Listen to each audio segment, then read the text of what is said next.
Assalamualaikum. Kembali lagi di channel saya.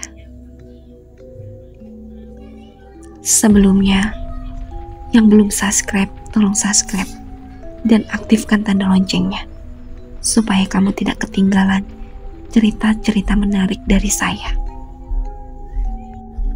Dia hanya terus memikirkan apa yang memang tengah Nyai Aminah sembunyikan dan rencanakan. Jika di masa lalu saat Sekar merasa sukma melihat kejadian mengerikan yang menimpa Mak Aminah si dukun beranak, dan kehadirannya terlihat oleh Nyai Ageng atau Nyai Aminah, berarti ada satu alasan dan bukan disengaja jika kini dirinya malah menikah dengan anak Nyai Aminah. Dalam lamunannya Sekar teringat pada Jaka.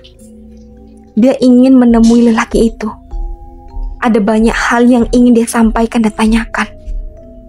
Salah satunya soal Sinta. Karena Sinta sendiri masih sebuah tanda tanya besar di dalam kepala Sekar. Mengapa dia selalu menampakkan diri pada Sekar? Apa karena dia tahu bahwa Sekar mengenal Nenek Ija, ibu dari Sinta? Ada sesuatu yang mungkin ingin Sinta sampai pada Nenek Ija melewati Sekar. Atau, ya Allah, harus bagaimana ini? Secepatnya aku harus menemui Jaka.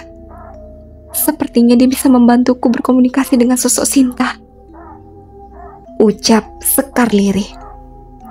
Perlahan-lahan kedua matanya mulai berat. Sekar tidak mau melawan rasa kantuk itu. Hingga akhirnya Sekar tertidur. Seorang wanita tengah berjalan pelan sembari mengusap-usap perutnya yang amat buncit. Sesekali wanita itu tersenyum sembari berbicara sedikit pada perutnya. Karena memang sang bayi selalu merespon dengan sebuah gerakan halus tiap kali ibunya berbicara. Semoga kamu memang seorang laki-laki, anak. Persis seperti perkataan Pak Raji itu benar. Agar bapakmu nanti bahagia. Sebenarnya ibu tidak masalah mau kamu seorang lelaki maupun perempuan. Ibu akan tetap membesarkanmu dengan penuh kasih sayang, ucap wanita itu dengan nada lemah lembut sembari terus mengusap perutnya. Dia sudah berjanji akan menemui bapak dari bayi yang tengah dia kandung. Meskipun dia hamil di luar nikah, dan berkali-kali lelaki yang telah menghamilinya itu meminta dia untuk menggugurkan kandungannya, dia tetap menolak. Karena dia yakin jika bayi ini telah lahir, bapaknya akan menerimanya. Wanita itu akhirnya sampai di sebuah gubuk di tengah hutan pinus yang jauh dari pemukiman penduduk. Mereka memang sering bertemu di sana. Terlebih hubungan mereka masih belum mendapatkan restu dari ibu si lelaki. Akang, ucap wanita itu lembut. Namun lelaki itu hanya menatapnya dengan tatapan dingin. Akang, menurut Mak Paraji, anak kita ini laki-laki dan sebentar lagi dia akan lahir. Tinggal menghitung hari, ucap wanita itu dengan antusias dan penuh semangat. Dari awal aku tidak menginginkan anak itu. Berulang kali aku menyuruhmu untuk menggugurkannya, kata lelaki itu dengan ekspresi wajah datar dan dingin. Kang, aku yakin ibumu pasti akan menerimanya setelah dia melihat wajah cucunya ini. Dan kita akan menikah, kemudian menjadi keluarga kecil yang bahagia. Lelaki itu terdiam. Entah apa yang ada di dalam pikirannya. Bisa saja anak yang sedang kamu kandung itu adalah anak Wisna. Wanita itu membulatkan kedua matanya. Dia tidak percaya dengan ucapan yang baru saja keluar dari mulut lelaki yang amat dicintai itu. Akang, atas dasar apa Akang berkata seperti itu? Sementara selama ini Akang tahu bahwa Wisna adalah teman baikku sedari kecil. Bukankah karena dia juga kita dapat selalu bertemu? Karena dia Akang berhasil menanam benih ini di dalam rahimku. Karena dia selalu aku jadikan alasan jika ingin bertemu denganmu, Kang. Tidak sepatutnya Akang berkata seperti itu. Bulir bening air mata mulai membasahi pipinya. Rasa sakit hati mulai hadir di dalam hatinya yang rapuh. Dan tidak sepatutnya Akang menuduh seorang lelaki baik yang akan menikahi adik kesayangan Akang. Wajah lelaki itu memerah legam. Rasa kesal dan amarah mulai menguasainya. Wisna. Iya, lelaki itu amat sangat membenci Wisna. Meskipun Wisna akan menikah dengan adik kandungnya sendiri. Kang Subagja, ucap wanita itu penuh ratapan. Mati kok perempuan jalang. Tiba-tiba Sumiati muncul dari balik tubuh kekar Subagja dengan membawa sebuah tambang di tangannya. Dengan penuh amarah dan sekuat tenaga, Sumiati menjerat leher wanita yang tengah hamil besar itu. Namun Subagja tidak melakukan apapun. Dia hanya menyaksikan Sumiati yang bertindak brutal pada kekasihnya. "Tolong, Kang," ucapnya dengan nada yang mulai sesak. "Mati kau, dasar perempuan penggoda lelaki. Tidak puas kamu dengan kakakku, dan kamu pun bermain api dengan kekasihku, ha?" teriak Sumiati. Dengan sedikit perlawanan, akhirnya wanita itu berhasil meloloskan diri dari jeratan tambang Sumiati. Tambang itu masih terlilit di lehernya dan meninggalkan sebuah bekas luka menganga di leher wanita itu. Sumiati yang merasa kesal akhirnya menendang perut wanita tersebut. Kemudian punggung wanita itu membentur sebuah meja kayu yang berada tepat di belakangnya. Seketika, darah segar keluar dari sela-sela selangkangannya, bercampur dengan sebuah cairan bening. Melihat kejadian itu, Subagja nampak panik. Dia segera berlari menghampirinya. Sementara Sumiati hanya terdiam menahan amarah yang belum tertuntaskan. "Sumi, bantu Kakang. Sepertinya dia akan melahirkan. Kepala bayi ini sudah terlihat," ucap Subagja panik. "Biarkan saja dia mati bersama bayinya itu," ucap Sumiati acuh. Wanita itu mulai mengejang dengan kencang. Suaranya amat keras hingga membuat burung-burung yang hinggap pun berterbangan karena terkejut mendengar jeritannya. Bayi itu lahir persis seperti gambaran Mak Paraji bahwa bayi itu berjenis kelamin laki-laki.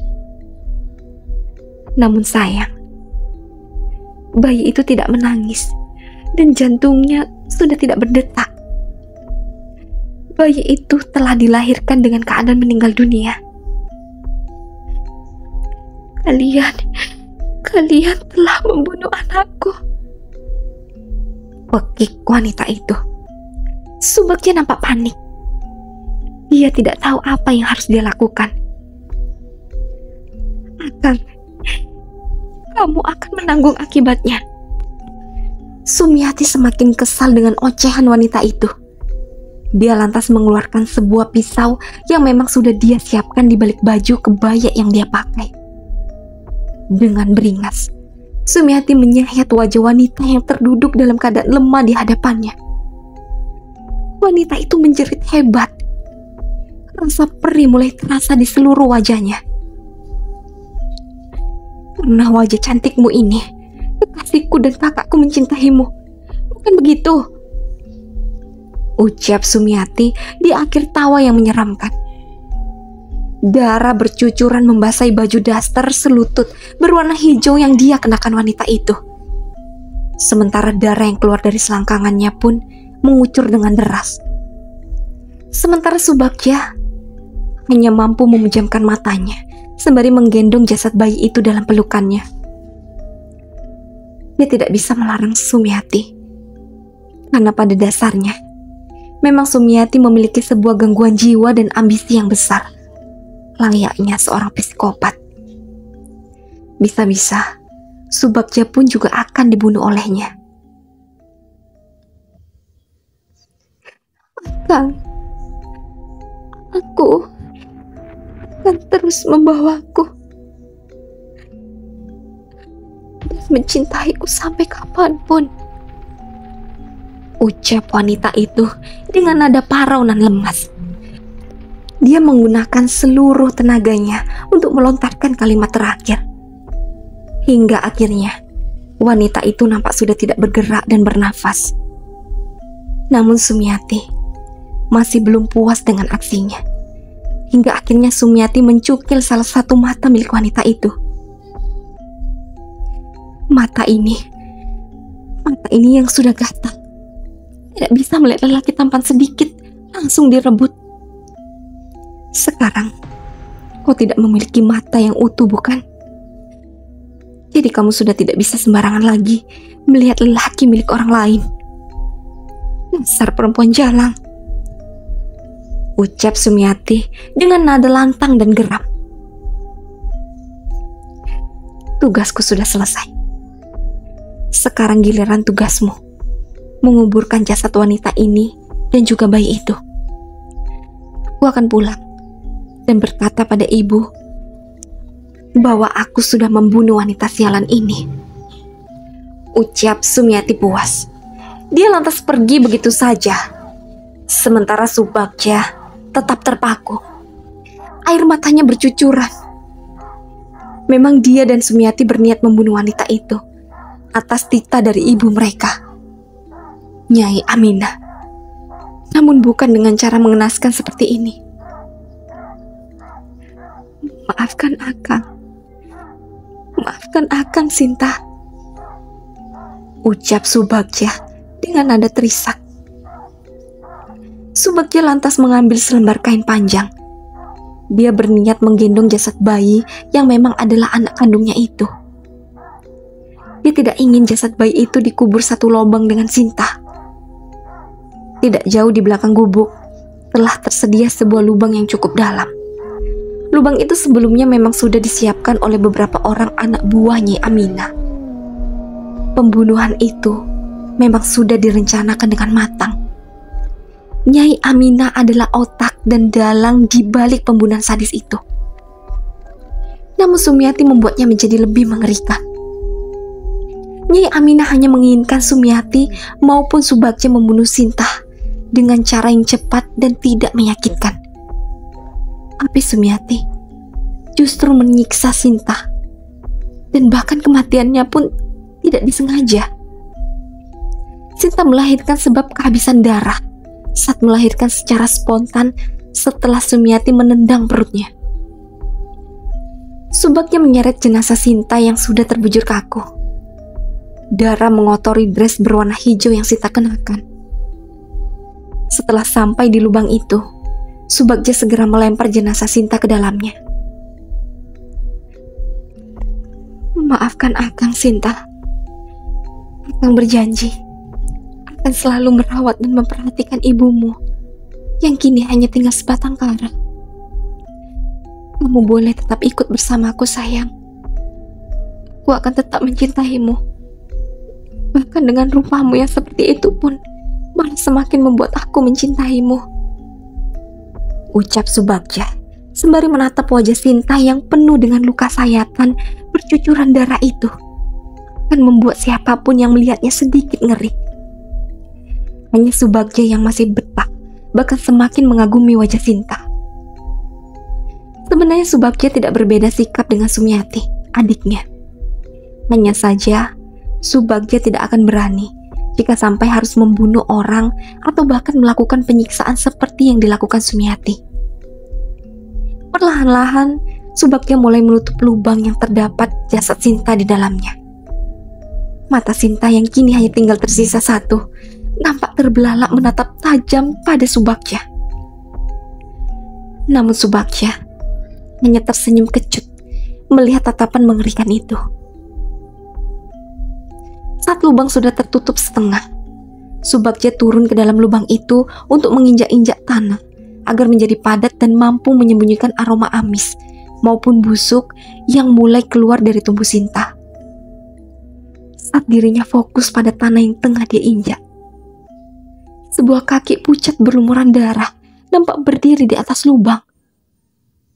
Subagja melihat siapa pemilik kaki itu, dan perlahan dia mendongakkan kepalanya ke atas. "Sayang, kamu mengagetkanku," ucap Subagja pada sosok Sinta yang kini telah berdiri di bibir lubang memandangi Subagja. "Kau nampak semakin cantik.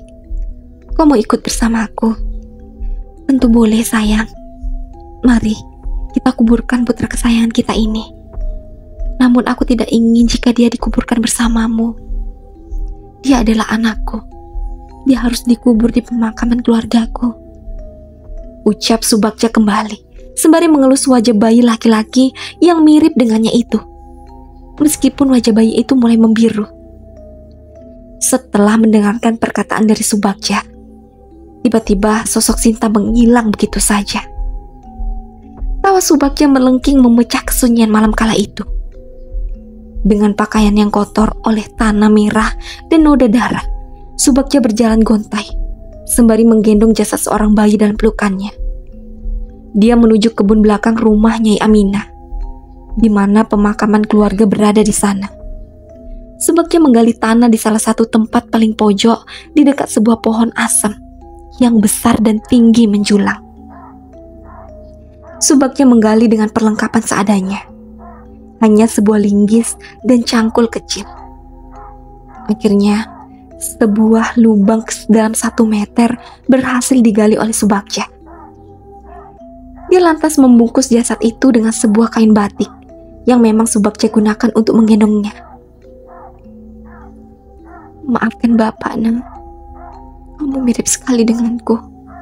Meskipun aku ragu, apa kamu ini memang benar anakku atau anak dari Wesna, lelaki paling sok itu?"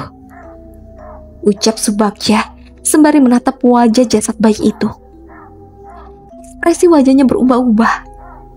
Kadang dia berkata dengan nada sedih, penuh penyesalan, dan kadang dengan nada tinggi, sembari tertawa penuh kekesalan. Setelahnya, Subagja menatap nyalang pada gundukan tanah itu. "Aku akan membunuhmu, Wesna," geram Subagja dengan nada bergetar. Sekar, Neng bangun, Neng." "Ya Allah, Ibu, Kang Subagja," ucap Sekar bergetar, kepalanya sakit, tubuhnya lemas. Mimpi yang baru saja dia alami terasa begitu amat nyata. "Kamu bermimpi apa, Neng, sampai membuatmu menangis dan berteriak-teriak?" tanya Subagja kepada Sekar yang masih amat kebingungan.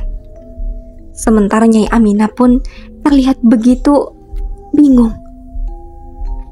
"Aku hanya bermimpi tentang bayi kita, Kang. Bayi ini meninggal dibunuh oleh seorang perempuan menyeramkan," ucap Sekar berbohong. Dia tidak mungkin menceritakan sebuah mimpi yang mana di dalam mimpi itu suami berserta adik ipar dan mertuanya adalah tokoh utama antagonis. Namun mendengar ucapan Sekar, kedua tangan Nyai Aminah mengepalkan kedua tangannya hebat. Bibirnya bergetar. Rona wajahnya mulai memerah. "Neng, cepat. Kita bersiap. Kita akan segera menemui Ria Imas," ucap Nyai Aminah pada Sekar. Sekar mengangguk. Dengan bantuan Subagja, dia akhirnya bisa mempersiapkan diri. Dengan menggunakan mobil sedan yang sering digunakan Subagja, akhirnya mereka bertiga pergi menuju rumah Ria Imas. Di dalam mobil, Nyai Aminah mengeluarkan sekotak nasi goreng dan sebotol air dari dalam tas hitamnya. "Neng, makanlah. Ibu tahu jika kamu belum sarapan. Jadi ibu berinisiatif membawa sekotak nasi ini." Nyai Aminah menyodorkan sekotak nasi itu pada Sekar. Sekar tersenyum. Dia tidak menyangka bahwa Nyai Aminah sebegitu perhatian padanya. "Jaga kesehatanmu, Neng. Ibu ingin cucu ibu pun tumbuh dengan sehat. Ucap Nyai Aminah kembali, sembari mengusap lembut perut Sekar yang belum terlihat membuncit. Sekar mengangguk, sembari terus mengunyah sesuap demi sesuap nasi yang dia jejalkan ke dalam mulutnya. Dia memang lapar. Terlebih mimpi buruk itu hampir menguras setengah energinya. Setelah usai menyantap habis nasi yang dibawa Nyai Aminah, Sekar lantas terdiam. Dia mengingat kejadian demi kejadian yang dia lihat di dalam mimpi itu. Ya, dia kini tahu siapa Sinta. Siapa hantu wanita dengan jerat tambang di lehernya dan bola mata yang hanya tinggal satu, yang kerap kali menampakkan wujud mengerikannya pada Sekar. Jaka, semoga saja kita segera bisa bertemu. Lirih Sekar di dalam hati, manakala wajah tampan Jaka terlintas di dalam pikirannya. Setelah hampir 1 jam, akhirnya mereka memasuki kawasan hutan jati yang memang menjadi tempat tinggal di mana Ria Imas. Begitu mereka sampai di sebuah rumah besar yang berada di antara kebun jati, nampak Ria Imas tengah terduduk santai di teras rumahnya dengan secangkir kopi hitam di hadapannya. Mereka bertiga lantas turun menyalami Ria Imas. Belum sempat Nyai Aminah maupun Subagja mengutarakan apa maksud dan tujuan kedatangannya, tiba-tiba Ria Imas tersenyum. Aku sudah tahu apa maksud kalian datang kemari, ucap Ria Imas dengan nada tegas namun lembut. Mendengar perkataan Ria Imas membuat Sekar dan Subagja terkejut. Terlihat dari keberadaan Ria Imas yang sedang duduk di teras rumah, seperti tengah menanti kedatangan mereka. Sementara Nyai Aminah hanya tersenyum. Dia memang tidak pernah meragukan kemampuan yang Ria Imas miliki. Adik iparnya itu memang memiliki kemampuan lebih sedari kecil. Ditambah, dia berguru kepada seorang perias pengantin yang memang masyhur dapat merias di 2 alam berbeda. Ya, si pengrias pengantin itu acap kali merias pengantin gaib. Aku sungguh-sungguh mengagumimu, Ria, ucap Nyai Aminah setelah bersalaman dengan Ria Imas. Sudahlah Nyai, ini memang sudah menjadi tugasku untuk melindungi Sekar, balas Ria Imas dengan nada suara tegas dan melirik pada Sekar di akhir kalimatnya. Melindungiku, gumam Sekar dalam hati. Di saat Subagja dan Nyai Aminah menganggap ucapan Ria Imas hanyalah hal biasa, namun bagi Sekar, Ria Imas tengah menyembunyikan sesuatu. Semua terasa ganjil. Kedatangan Sekar ke rumah Ria Imas tujuannya tidak lain adalah ingin memperbaiki kendit pemberian Ria Imas. Sekar mengakui bahwa memang kendit itu mampu melindunginya dari gangguan sosok Sinta. Ya, setidaknya Sinta hanya bisa menampakkan wujudnya tanpa bisa mendekat atau berinteraksi dengan Sekar, sesuai dengan perkataan Abah, Abdul maupun Jaka. Namun setelah kendit itu putus, Sinta bahkan mampu mengelabui Sekar dengan cara menyerupai Nyai Aminah. Dan Sinta mampu membawa Sekar untuk melihat bagaimana tragedi tragis yang menimpanya. Jaka berkata bahwa kendit itu juga yang menyamarkan keberadaan Sekar saat masuk ke dimensi lain. Lebih tepatnya, masuk ke dalam memori masa lalu si dukun beranak. Dan ternyata kendit itu putus, sehingga menyebabkan Nyai Aminah bisa melihatnya di masa itu. Dan kini, Ria Imas tengah menanti dirinya, seolah memang tahu tentang apa yang sudah terjadi pada Sekar. Sejauh ini setidaknya Sekar sudah tahu bahwa Ria Imas adalah adik kandung Rukman. Berarti dia adalah adik ipar dari Nyai Aminah, mertuanya. Silakan masuk, ajak Ria Imas kepada mereka. Mereka lantas masuk ke dalam rumah yang didominan oleh kayu jati itu. Dimulai dari kayu-kayu yang mengokohkan rumah. perabotan, dan juga kusen pintu. Semuanya terbuat dari kayu jati yang amat megah. Nyai Aminah duduk di dekat Ria Imas, sementara Sekar duduk di antara Nyai Aminah dan Subagja. Pertanyaan demi pertanyaan mulai datang di pikiran Sekar. Dia hanya berharap Ria Imas tahu dan mengerti, sehingga akan ada kesempatan untuk Sekar berbicara empat mata dengannya. Namun untuk saat ini, Sekar hanya mampu terdiam.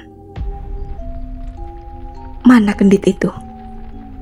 tanya Nyai Aminah pada Sekar yang duduk di sampingnya. "Ini, Bu." Sekar menyerahkan kendit yang terlihat sudah aut-autan itu pada Nyai Aminah. Lantas Nyai Aminah segera memberikannya pada Ria Imas. Ria Imas memindai kendit itu dengan seksama. Beberapa kali dia menggeleng pelan. "Kau hamil, Sekar?" tanya Ria Imas sembari menatap dalam pada Sekar.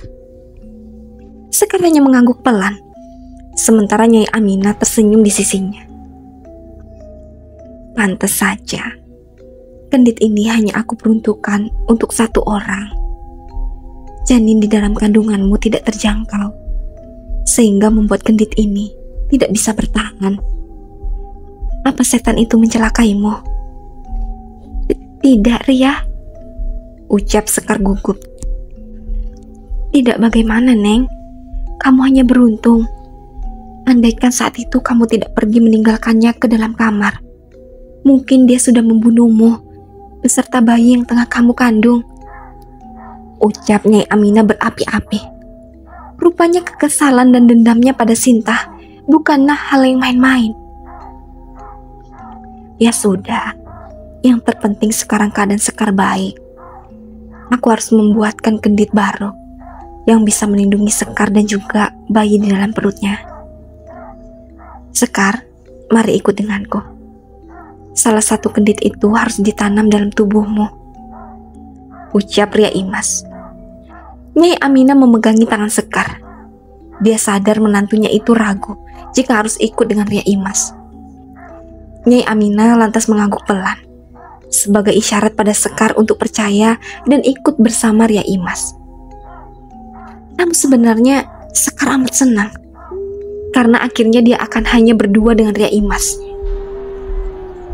Kesempatan bagus untuk mencari tahu lebih dalam. Sekar mengekor pada punggung Ria Imas. Keduanya masuk ke dalam sebuah kamar yang berada di ujung dekat halaman belakang. Kamar yang luas. Sekar yakin bahwa itu adalah kamar pribadi Ria Imas.